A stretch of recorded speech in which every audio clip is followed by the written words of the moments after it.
quiet mountain town, a single father driving home through the storm, his loyal German shepherd riding beside him, ears sharp, sensing danger before he does.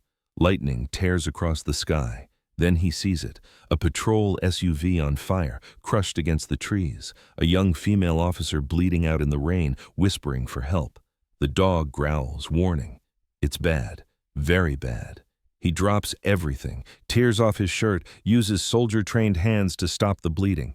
Flames creep toward the fuel tank. His dog barks wildly, urging him faster. He lifts her, carries her through the fire, the shepherd guarding every step. Doctors stare later. Who treated her like this? This is battlefield medicine. They don't know yet. The man who saved her once fought in the shadows, and his dog was trained to never leave a fallen friend behind. Tonight, fate just called them both back.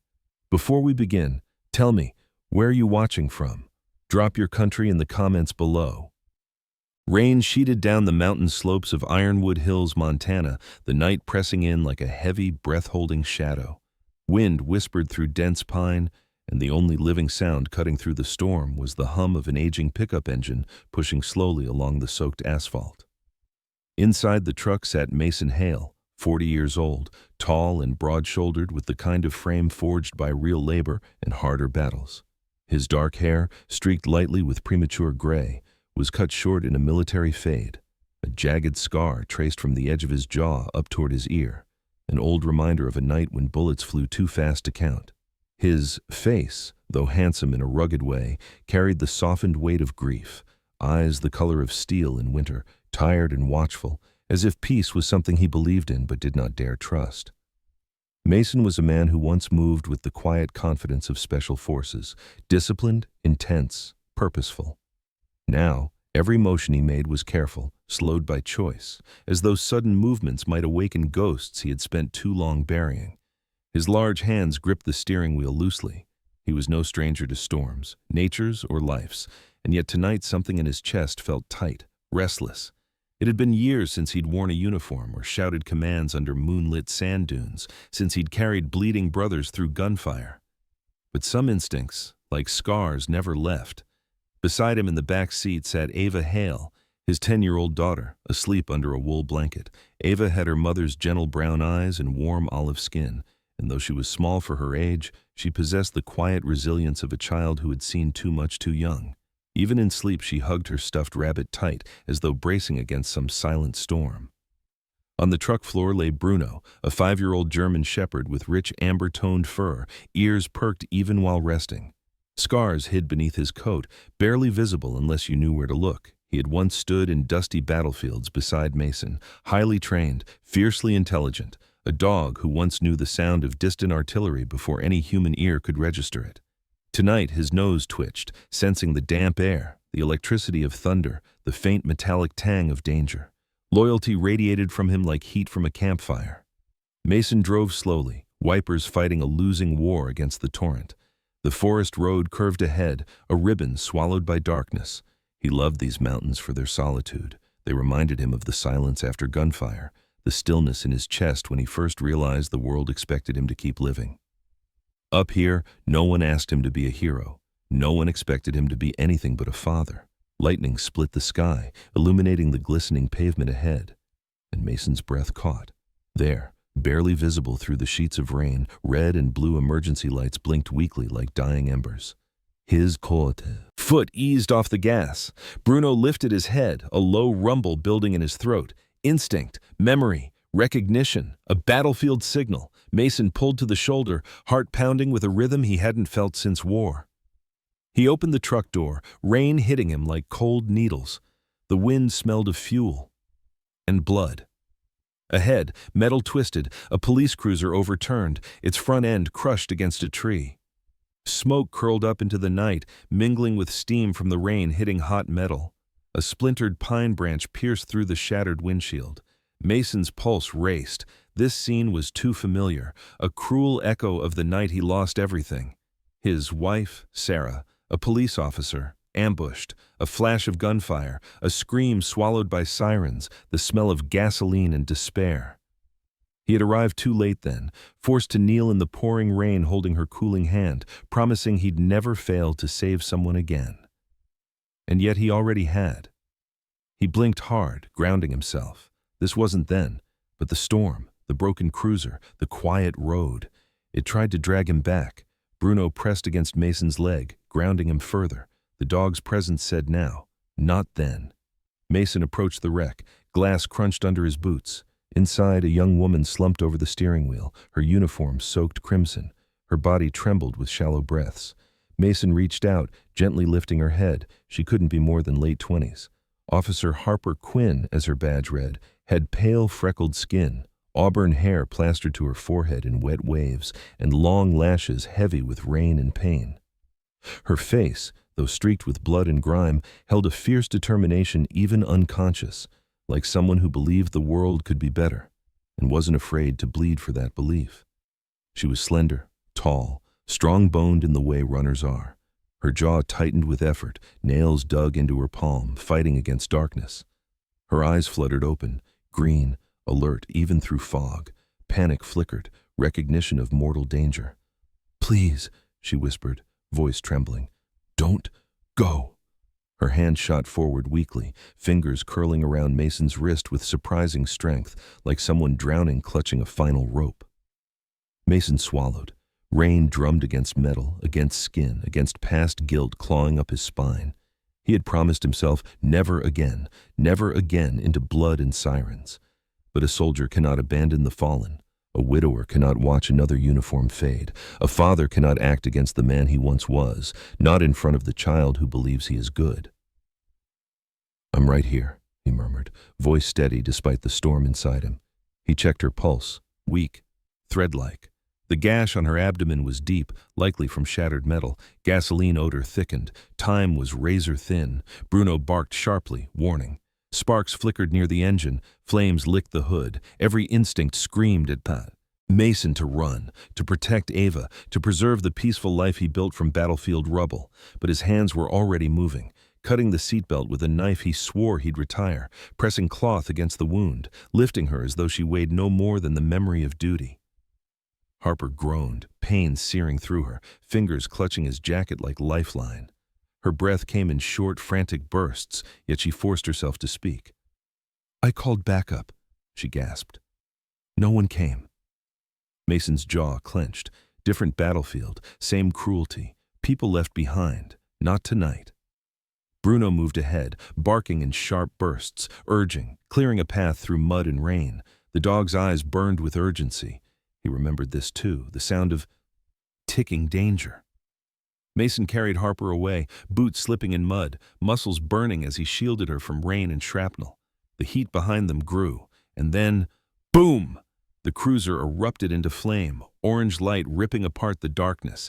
The explosion's shockwave pushed them forward, Mason instinctively curling around Harper, Bruno leaping to shield their front, teeth bared against fire and fate.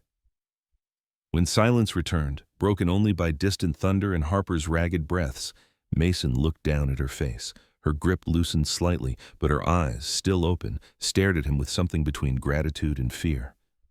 "You didn't leave," she whispered, tears mixing with rain. "No," Mason said quietly, voice cracking in a place he thought had long healed. "I don't leave people behind." And as he held her there, chest heaving, Bruno standing guard like a sentinel carved from stormlight, Mason felt it, the unmistakable closing of one chapter of hiding and the opening of another he wasn't ready for yet. In the distance, beyond the rain and lightning, headlights flickered faintly. Someone else approaching the scene. And Mason knew. His quiet life had just ended.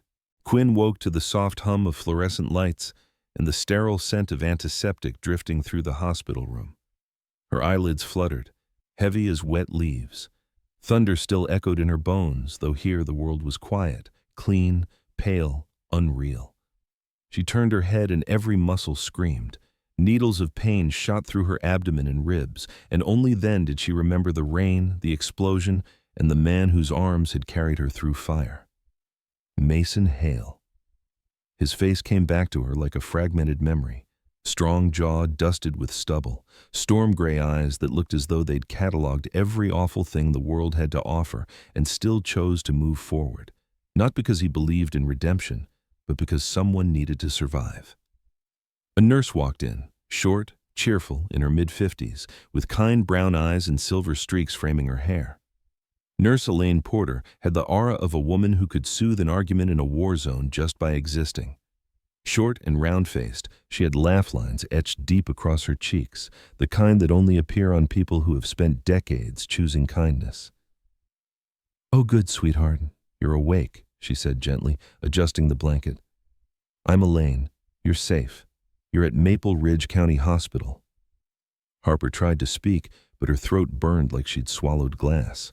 Elaine lifted a cup with a straw. "Sip slow." Harper obeyed, every swallow easing her back into herself. "You're lucky," Elaine continued softly. "That man who brought you in, he didn't just save your life, he stitched you like someone who's seen the worst and refused to let it win." Harper wanted to ask his name, but she already knew. Mason Hale. She remembered the strength in his voice when he said he wouldn't leave her. She remembered his dog, Bruno, alert and protective, eyes sharp like a soldier who never unlearned the art of war. The door creaked open. Captain Elias Monroe stepped in. Late 50s, tall and broad in a way that suggested he once swung hay bales more than he signed paperwork. His salt and pepper beard was trimmed short, and deep creases shaped his forehead, carved not by age but by responsibility and disappointment in a world that kept taking good officers. His uniform fit stiffly, but his stance, hands on belt, boots planted, looked like someone perpetually bracing for bad news. "Officer Quinn," he said, voice gravelly but warm. "You gave us a hell of a scare." Harper attempted a faint smirk. "Didn't plan on the dramatics." He pulled a chair closer. "Tell me who did this." She swallowed, memories swirling. Headlights, a chase, a dark truck forcing her off the road. "Cartel runners," she whispered.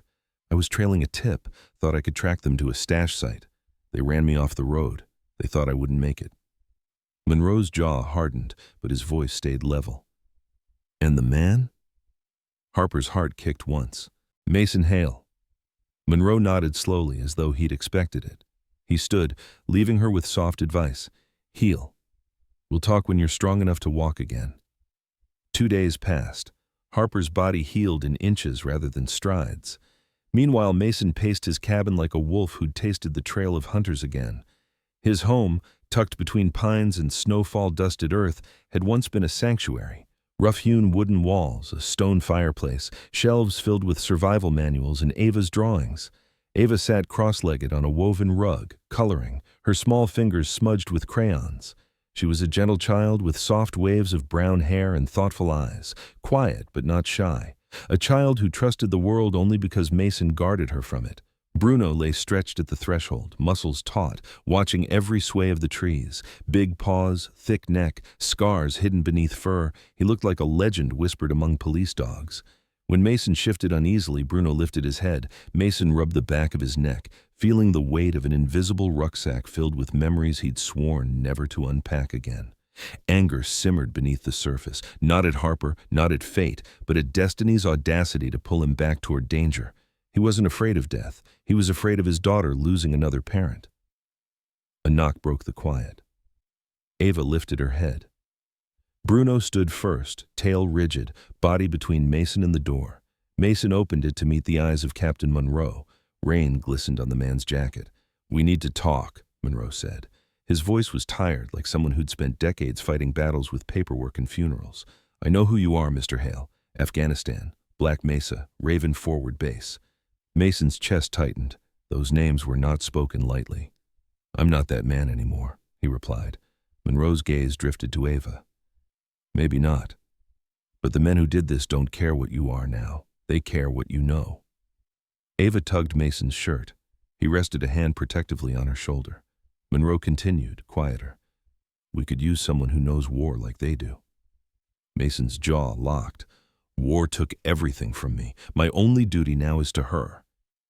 Bruno nudged Mason's thigh, sensing rising tension. Monroe nodded once, not disappointed but resigned. "Then take care, because trouble doesn't always knock. Sometimes it kicks the damn door in." With that, he left. Hours later, near sunset, a soft knock returned, gentler this time. Mason opened the door to find Harper leaning on crutches. She wore hospital sweats, bandage peeking from under her shirt, hair pulled in a loose ponytail, her freckles warming against pale skin, still recovering from shock. She looked tired, but there was fire behind her eyes now, something like stubbornness mixed with gratitude. "I couldn't leave without saying thank you," she breathed. Mason looked uneasy, as if her presence shifted the gravity of the cabin. "You should be resting," he muttered. "Hard to rest when your brain's replaying a car flipping through trees," she answered, forcing humor. Ava peeked from behind Mason's leg. Harper bent slowly and offered a smile. "Hi there." Ava hesitated, then waved shyly. Bruno chose that moment to lumber forward, sniffing Harper's knee, then pushing his head under her hand like a veteran seeking acknowledgement. Harper laughed softly, eyes shining. "Hey, hero." Mason's throat tightened at the sight. Bruno trusting someone new, Ava's shy curiosity, Harper's warm smile. It felt like sunlight hitting snow, beautiful, fleeting, dangerous. Harper straightened, wincing. "I didn't just come to say thanks. I came because there's something in your eyes, something familiar." Mason swallowed. "You don't know me." "Maybe not," she replied. "But I know that look. Someone who walked through fire and carries the burns where no one sees them." Her voice gentled further. "Let me repay what you did, someday, somehow." Mason stepped back, suddenly feeling the walls closing in. "You don't owe me anything." "I disagree," Harper said, "and I don't think fate brought me to your road just to let me walk away." Mason's stomach tightened. Fate, a word he tried never to believe in. Ava tugged Harper's sleeve suddenly, offering her a small crayon drawing. Harper blinked in surprise. "For me?" Ava nodded. Mason saw it then, connection growing like ivy through cracks he'd cemented long ago. It terrified him. Harper met his eyes. "You saved me. Now you're stuck with me." There was no flirtation in her tone, only truth, gentle and steady. Thunder grumbled far off like warning drums. Mason exhaled slowly. "Be careful," he murmured. "The world I walked away from. It doesn't let go." Harper's answer was quiet. "Neither do I." Outside, a branch snapped in the woods. Bruno's ears shot up, muscles coiling. Mason turned, senses sharpening. The storm might have passed, but something else lingered in the air. Danger not yet seen, but undeniably near, like wolves circling just beyond torchlight. Harper followed his gaze, understanding flashing across her face. They were no longer on separate roads, and whatever storm had found them once, it was coming back.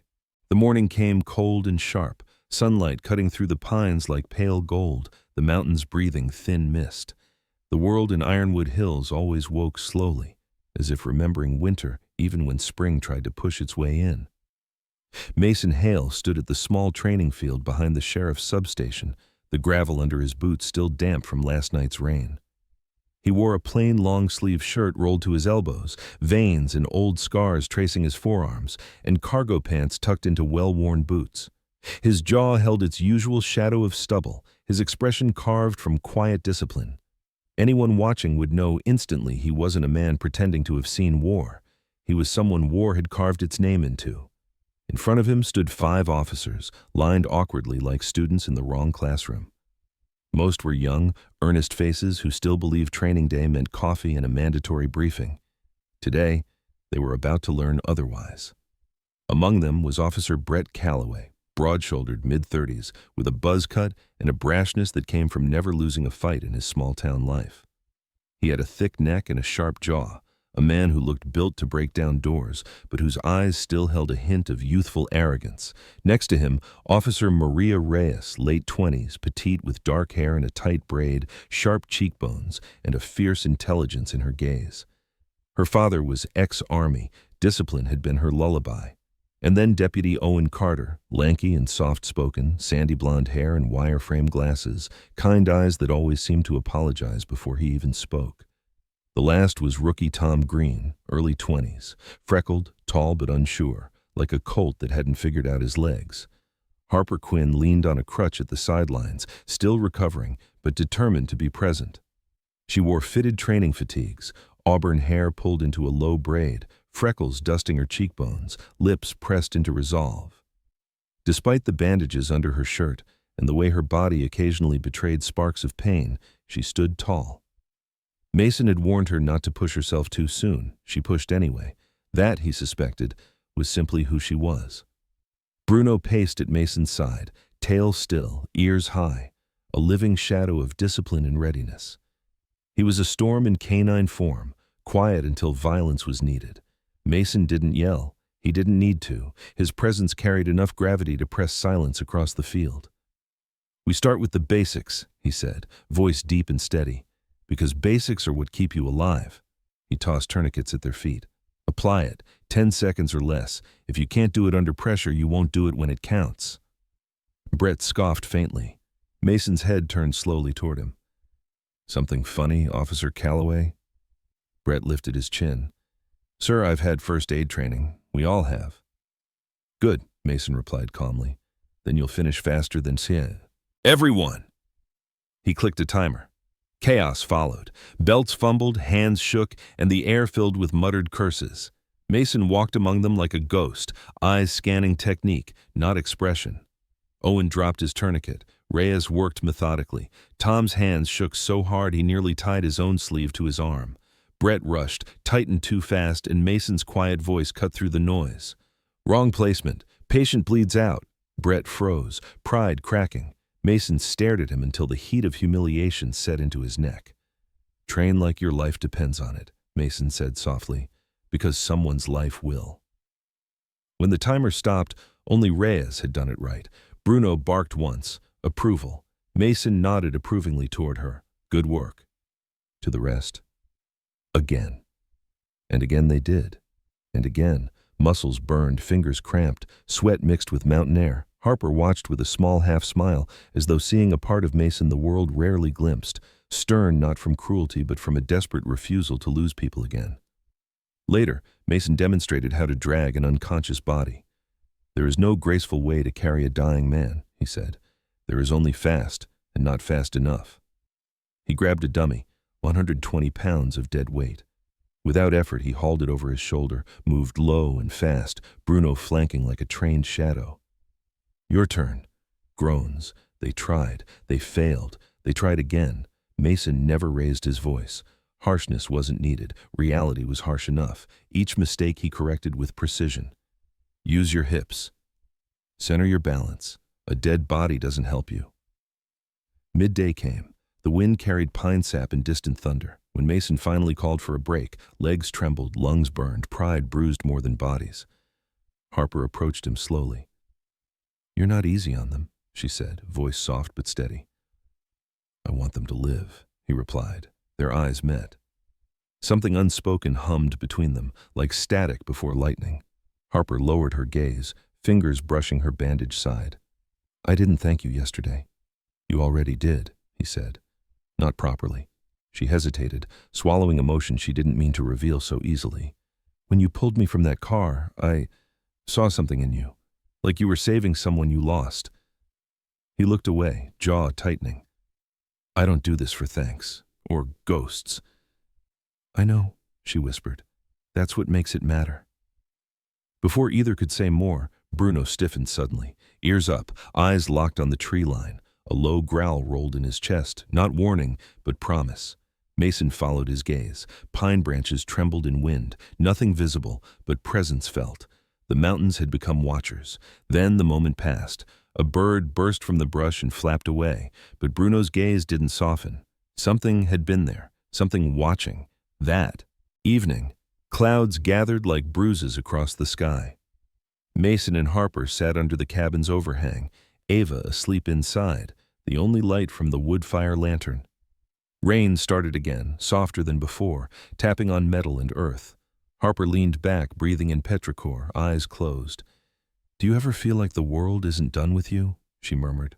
"All the time," he said. "That's why I built a place the world can't reach." She studied his face, edges chiseled by years, softened only by exhaustion and a tenderness he never meant to leave visible. "And yet here I am." He didn't answer. Couldn't. He wanted peace, but life had placed a burning match in his quiet hands again. She shifted closer, not touching, just near enough to feel the warmth off his shoulder. You don't trust people easily. I used to. His voice broke, soft and raw, until trust cost everything. She didn't apologize, didn't pity. Her hand moved, slow and deliberate, until her fingers brushed the back of his. Not claiming, not demanding, just reminding him he was still capable of feeling warmth. Then, crack! A gunshot echoed from the woods. Bruno launched forward, barking viciously. Mason vaulted over the porch rail instinctively, adrenaline igniting muscles that had slept too long. A bullet thunked into the tree beside him, splintering bark inches from his shoulder. Down! He snapped to Harper, already dragging her behind cover. Bruno charged toward the tree line, teeth bared, but Mason whistled sharply, commanding him back. The dog obeyed instantly, pressed against Mason's leg, snarling. Silence fell again, the shooter gone, the forest holding its breath. Harper's chest heaved, fear and fury storming through her eyes. They followed us! Mason stared into the dark timber. The piece he'd built was cracking. His hands shook, not from fear, but from the realization he had been right. Silence never lasts. The world always remembers the names of those who try to walk away. Harper whispered, voice trembling but fierce, "You're not allowed to disappear again." His heart, buried under years of frost, felt the first painful thaw. And somewhere beyond the trees, unseen eyes waited, patient and hungry. The war was moving again. And this time, it was coming to their doorstep. Dawn crept slowly over the tree line of Ironwood Hills, the sky washed in a pale, bruised lavender, as if the night hesitated to release its grip. Fog clung to the ground like reluctant spirits, swirling around the tires of armored SUVs parked in a clearing carved into the forest edge. The air smelled of damp pine, diesel, and quiet dread. Red Pine Warehouse, an old logging storage facility turned cartel stash site, stood ahead, its corrugated metal walls rusted and scarred, paint peeling like dead skin. A morning that should have belonged to hunters and hikers now belonged to men preparing for battle. Mason Hale stood beside the mobile command truck, broad shoulders framed in a black tactical jacket instead of his usual worn flannel. The dawn light cut across the hard lines of his face, square jaw dusted with stubble, sharp cheekbones, gray eyes that looked like they had seen 1,000 sunrises just like this one, and lost something in each. He hated being here again. Battlefield stained the soul, but this time the battlefield had followed him home. He wasn't wearing gear like the others. No rifle strapped to his back, no helmet, no comms rig. Just a radio clipped to his belt and a promise made to a little girl asleep back home. Daddy always comes back. Inside the command truck, screens flickered, displaying thermal scans of the warehouse and the rhythmic heartbeat-like pulses of drone footage. Captain Elias Monroe stood with arms crossed over his chest, commanding the room with the heavy presence of a man forged by decades of seeing bravery and loss side by side. Today's resolve sharpened his features, deep-set eyes, salt and pepper beard trimmed tight, posture stiff with weight he refused to bend under. Harper Quinn checked the slide of her sidearm, standing among the entry team. Her auburn hair was tied back low, strands framing her freckled cheeks. Though still healing, she moved with quiet defiance against weakness. Tenacity flickered in her green eyes, and beneath the tactical vest she wore, pain was swallowed by purpose. A faint scar had begun to form beneath her bandage, and she carried it the way she carried everything, with a stubborn refusal to let it define her. She glanced toward Mason outside the truck and caught him watching her. Neither spoke. There was no need. The silence between them had grown thicker in the days since the shot in the woods, filled with unspoken fear and something dangerously close to tenderness. He lifted his gaze only when Bruno padded up beside him, tail low, amber fur catching the misty light. The dog's muscles thrummed with readiness. His amber eyes flicked toward the warehouse, ears pricked. He knew the scent of danger like another dog knew bones. "All right, listen up," Monroe barked. "Team 1 breaches the south door. Team 2 covers the east exit. Hale, you stay here. Eyes only. You see something off." He didn't finish. He didn't have to. Mason nodded. "I keep my eye." "Word." Harper held his gaze as the team moved. Quiet promise lingered. Stay alive. Then the forest swallowed her. Inside, the warehouse breathed cold steel and dust. The officers moved like shadows between stacked crates and forgotten machinery. Harper's breath rose in pale clouds as she swept her corner, Reyes at her back, brief nods replacing words. Owen Carter checked corners with nervous precision, jaw tight, glasses fogging slightly from breath and adrenaline. Then, movement, a blur, a shout. Gunfire cracked through the warehouse, sharp and merciless. The officers dove for cover, bullets sparking against steel beams. Harper pressed behind a crate, breath lodged in her throat. "Cover left," she yelled, returning fire. Reyes flanked right, boots silent on concrete. The warehouse transformed into a storm, metal screaming, echoes rebounding, chaos swallowing strategy. Back at the truck, Mason's pulse thundered. Through the radio he heard shouting, the stutter of gunfire, and a single sound that pierced marrow. Harper's voice. Not screaming, fighting, but the edge in it twisted something inside him, something he vowed never to feel again. Bruno growled, low, urgent, ears pointed toward danger he couldn't see but knew like memory. A metallic thunk followed, the thud of a heavy door slamming. The radio crackled with static. Then silence from Team 2. Something inside Mason snapped tight. In the warehouse, the ambush tightened. A tall man stepped from the shadows. A cartel soldier, built like a broken slab of marble, thick shoulders under a worn leather jacket. His face was hard, unshaven, a crooked scar running from temple to jaw, like a knife had once tried to erase him. Luca Barrera, cartel enforcer, mid-30s, with the dead calm of someone who grew up around violence and learned to treat cruelty like currency. He lifted his rifle toward Harper with the certainty of a man who believed in inevitability. Harper raised her weapon, but pain shot through her side, the healing wound reminding her she wasn't whole yet. Her foot slipped slightly on concrete, his finger tightened on the trigger, and then the operating door of the command truck flew off its hinges. Bruno launched first, a streak of amber fury tearing across the clearing, chain snapping against his harness as it broke loose. Mason was half a second behind, boots hammering mud, heart pounding in furious rhythm. He didn't remember deciding to run. His body just moved, the same way a match flares instinctively toward oxygen. He sprinted into the warehouse without a weapon, fueled by the kind of resolve that only old soldiers and fathers carried. Inside, the moment stretched like pulled wire. Luca aimed, Harper braced, chest heaving, jaw clenched, a breath away from death. Bruno collided with the gunman's arm, jaws clamping down, teeth sinking deep. The rifle clattered across the floor. Mason crashed through the doorway a heartbeat later, grabbed Harper's vest and pulled her behind crates, shielding her with his body as bullets ripped into the metal behind them. "You shouldn't be here," she breathed, voice trembling. "I told you," he growled quietly, hand on her cheek for one raw second. "I'm not leaving you." Her lips parted. Shock, relief, something softer flickering there. No time to name it.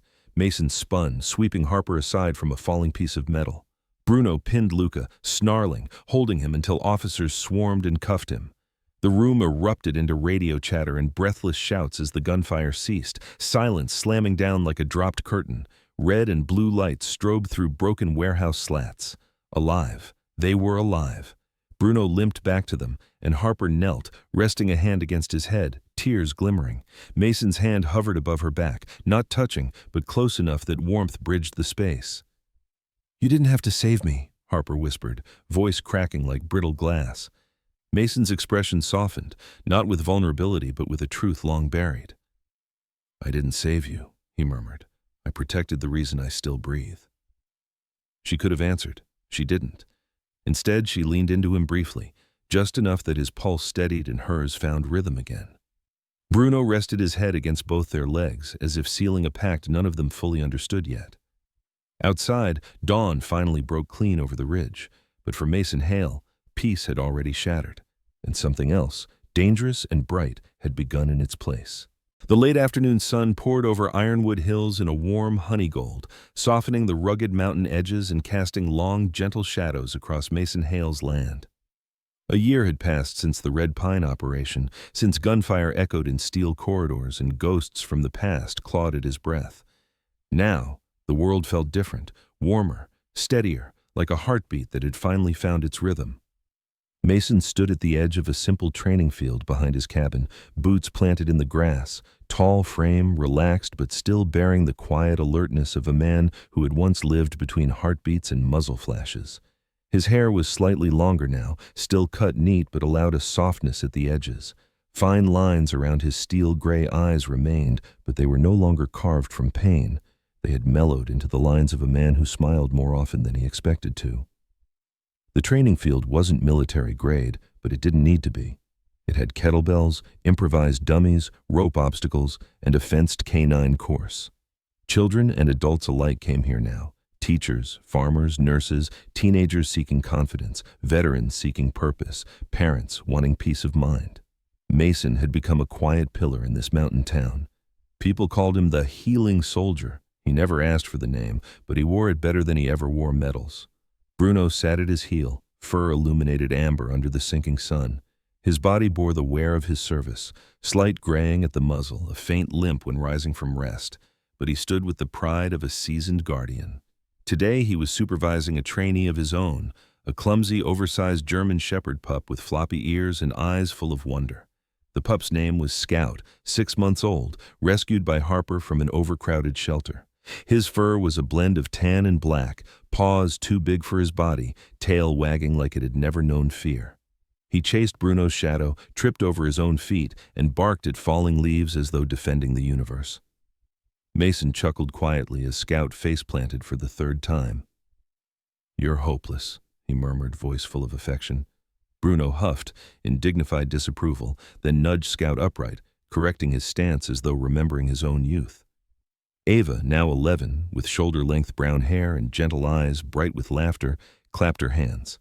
She wore jeans with knees ripped from climbing trees and a sweatshirt with a cartoon dome on it. Bruno, drawn by her own hand. She spray-painted a little wooden sign near the porch reading, "Hail Rescue and Canine Training." When sunlight hit the letters, they glowed like gold. Harper arrived quietly, as she often did. She stepped out of her Jeep, auburn hair falling loose today, soft waves catching the wind. She wore fitted dark jeans, a slate blue sweater, and hiking boots scuffed just enough to show she used them. Her freckles were kissed by sun, and her green eyes held warmth Mason used to. Believe the world had drained from her. In one hand she carried 2 coffee cups, in the other, a small paper bag that smelled faintly like cinnamon, Ava's favorite. Harper had changed in the past year as well. Still a detective, but steadier now, less rushed by duty, more grounded in purpose. Her steps toward Mason were sure, confident without bravado. Their talk didn't have to fill silence anymore. The silence between them knew peace. "Peaceful out here," she said as she handed him the coffee. "For once," Mason replied, lips tugging slightly. "Let's not jinx it." Harper smiled softly and leaned against the fence beside him, shoulder almost brushing his. "Scout still thinks he's a wolf." "Give him time," Mason chuckled. "Right now he's a potato with legs." Scout barked indignantly as if offended. Harper watched him, then looked toward Ava drawing cartoons on the porch steps. "She's gotten so confident." "She feels safe," Mason said quietly. "That changes everything." Harper's expression gentled. She knew how hard he worked to build that safety. She also knew he didn't always believe he deserved it. Nearby, a truck door shut. Deputy Owen Carter approached, lanky frame and khaki uniform, sandy blonde hair windswept, glasses askew as always. He carried a folder tucked under one arm, posture slightly nervous like someone who never wanted to bring bad news. He had grown bolder since training, calmer under pressure, though still had a polite awkwardness that made him strangely endearing. "Sorry to interrupt," he said, straightening his glasses. "Captain Monroe asked me to drop this off." Mason took the folder but didn't open it immediately. Owen shifted on his feet. "The final report. On the cartel." He hesitated, then added thoughtfully, "It's done." Harper's breath stilled. Mason's fingers tightened slightly around the folder. Inside were names and sentences, arrests, court records, closure. It had taken years, evidence resurfacing, witnesses testifying, a case rebuilt grain by grain. The men responsible for his wife's death were gone from the world he and Ava lived in, not by vengeance, but by justice. He opened the file slowly. Paper whispered, photographs stared back, faces he had seen in nightmares. Words confirmed sentences, finality, no appeals. He closed it softly. "Thank you," he said. Owen gave a small nod. There was respect in his gaze, and something like admiration. He waved to Ava, got flustered when she waved enthusiastically back, then walked off with the cheerful clumsiness of someone who had finally found his place in the world and was still learning how to stand tall in it. Ava ran over moments later. "Daddy, look!" She held up her drawing. A family beneath tall pines. A man, a woman, 2 dogs, a little girl. Their house in the background. A son with a smiling face. Under it, she wrote in uneven letters, "Home. Masons." Chest tightened, warmth spilling through the cracks war once carved open. Bruno rested his head against Mason's leg. Scout sat beside Ava, tail sweeping the ground in happy enthusiasm. Harper knelt to hug Ava, then rose to meet Mason's gaze. "You did it," she said softly. "No," he replied, watching Ava chase Scout toward the porch. "We did." Wind moved through the trees, gentle like a blessing. A squirrel darted along the fence, and Scout attempted a heroic but clumsy pursuit, tumbling into grass. Laughter bubbled up around them. Harper leaned closer, voice low. "You were born to fight." Mason shook his head, eyes fixed on Ava. "I was born to bring them home." Silence settled again, comfortable and deep. Harper rested her hand over Mason's, and he didn't pull away. Bruno sat like a quiet guardian between them, tail brushing against their boots. Above them, sunset poured gold across the cabin, staining the world in peace. And though Mason knew life always carried storms, he also knew this moment mattered more than the battles behind or ahead. The mountains breathed a soft wind through the pines, whispering a promise only those who endured could understand. Some wars end not with triumph, but with a quiet porch, warm light, a child's laughter, and the simple gift of staying home. Here, finally, no one would be left behind. Sometimes God doesn't move the mountains in front of us. Sometimes, instead, He sends us the strength and the people to climb them. Mason didn't find peace because the world suddenly became kind.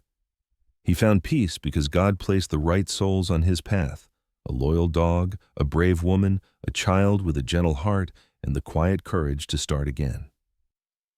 In our own lives, miracles rarely arrive with thunder and light. Most of the time they come softly, in second chances, in people who refuse to leave us behind, in the strength to get up again when yesterday hurt too much. If you believe God still works in small, quiet miracles, if you believe He still sends us the right angels, sometimes on 4 legs, then hold that faith close today. Thank you for watching this story. Share it if it touched your heart. Comment where you're watching from. Your story matters too, and don't forget to subscribe for more stories of courage, hope, and second chances. May God bless you, your family, and every soul who stands guard over the innocent. May He protect your home the way Mason protected his, and may you always find your way back to the light, no matter how dark the nights may seem. Amen.